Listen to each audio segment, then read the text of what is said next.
بسم اللہ الرحمن الرحیم نحمدہ ونصلی علی رسولہ الکریم۔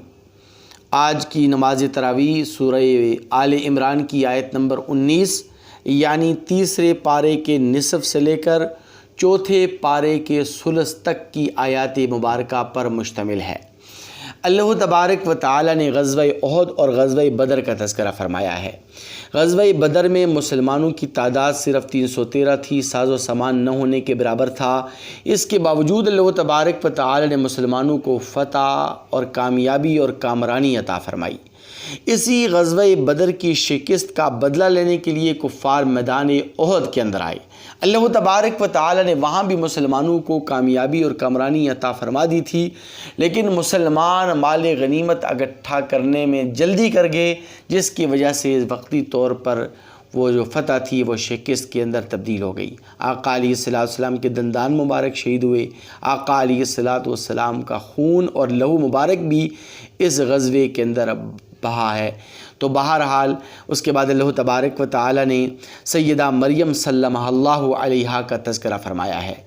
حضرت مریم سلمہ اللہ علیہا حضرت زکریہ علیہ السلام کے ہاں تربیت اور کفالت اور پرورش پا رہی تھیں کہ زکریہ علیہ السلام نے سیدہ مریم کے سامنے بے موسم پھل دیکھ کر اللہ تبارک و تعالی سے دعا کی کہ یا ربا اگر تو ہماری بیٹی کو بے موسم پھل کھلا سکتا ہے، عطا فرما سکتا ہے، تو مجھے بڑھاپے کی حالت میں نرینہ اولاد دینے پر بھی قادر ہے۔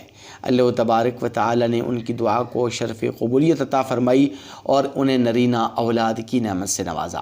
حضرت عیسیٰ علیہ السلام کے معجزات کا تذکرہ ہے۔ حضرت عیسیٰ علیہ السلام کی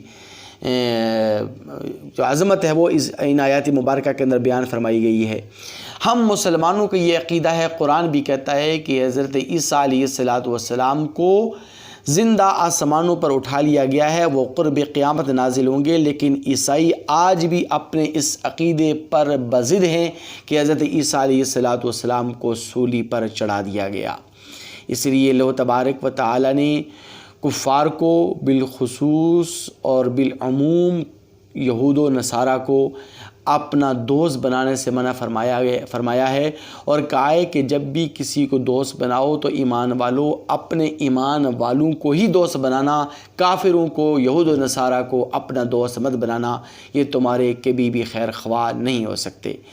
مالداروں سے اور صاحب ثروت لوگوں سے کہا گیا ہے کہ یہ مال تمہارے لیے آزمائش ہے، اس مال کے اندر بخل نہ کرو، اس مال کے اندر کنجوسی نہ کرو، بلکہ اس مال کو اللہ تبارک و تعالیٰ کی راہ میں خرچ کر کے یتامہ اور مساکین اور ضرورت مندوں پر خرچ کر کے اللہ تعالیٰ کی رضا اور خوشنودی کو حاصل کرو۔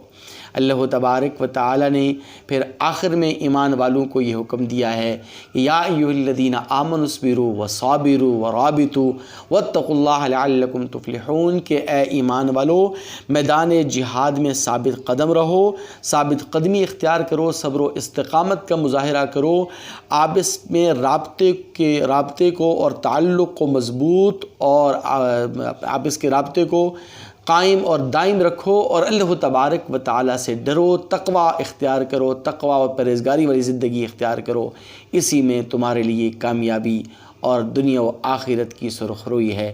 دعا ہے رب کریم سے کہ اللہ تبارک و تعالی ہمیں قرآن مجید کے ان تمام احکامات پر عمل کرنے کی توفیق نصیب فرمائے۔